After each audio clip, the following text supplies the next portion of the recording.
In any given sentence, nouns can appear in any of the five forms, which are nominative, objective or accusative, dative, vocative, possessive or genitive. In this lesson, we are going to deal with 4 of the 5 cases. Possessive or genitive we will deal with separately in the next lesson. So let's begin our study. When the noun appears as the subject of the verb, it is said to be in the nominative case. However, if it appears as the object of the verb, it is said to be in the accusative or objective case. Now the big question arises, how to identify whether a noun is the subject of the verb or the object of the verb. Now there are 2 ways to do that. First, in order to identify the subject of the verb, we'll frame the question with the words who or what by putting them before a verb. The answer that we will get will be the subject of the verb. Let's see some examples. Books are our best friends. What are our best friends? Steve has bought some gold. Who has bought some gold? The answers to both these questions, books and Steve, are the subjects respectively. Let's see 2 more examples. The school opens at 8 o'clock.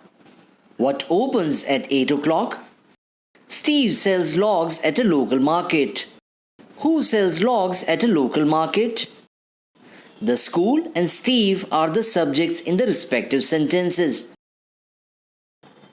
Now, to identify the object, we need to frame questions by putting words whom or what after the verb. The answer that we will get will be the object of the verb.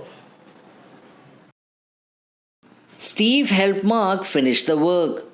Steve helped whom? Books are our best friends. Books are what? The answers to both the questions, Mark and friends, are the objects respectively.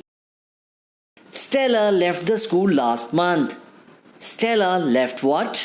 The coach praised the players. The coach praised whom? Here, with the help of questions, you can easily figure out the objects.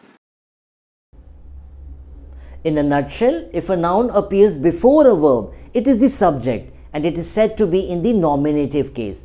If it appears after the verb, it is the object and it is said to be in the accusative or objective case.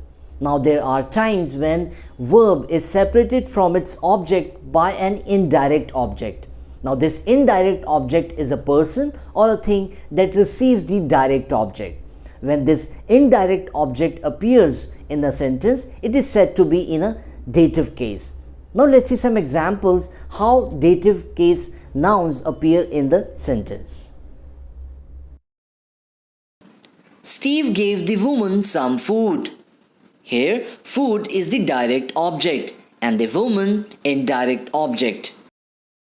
This sentence can also be framed like this. Steve gave some food to the woman. In this sentence, woman is the object of the preposition to. Mark gifted Stella a ring. Here, ring is the direct object and Stella indirect object. Similarly, Stella, please do me a favor. Stella, please do a favor to me. Can you get Martha a taxi? Can you get a taxi for Martha? Here, you can easily figure out the indirect objects or nouns in dative case. Now the vocative case. When a noun is used to directly address someone or something, it is said to be in the vocative case. Let's see some examples. Listen to me, Mark. Do you know, Steve, I have left the company? O sun, show forth thy face from the wheel of cloud.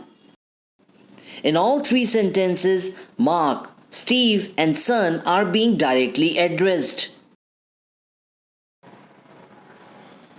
So friends, that's it in this lesson. I hope now you know how nominative, objective, vocative and dative cases work in a sentence. Now we are left with possessive or genitive case. This we will study separately in the next lesson.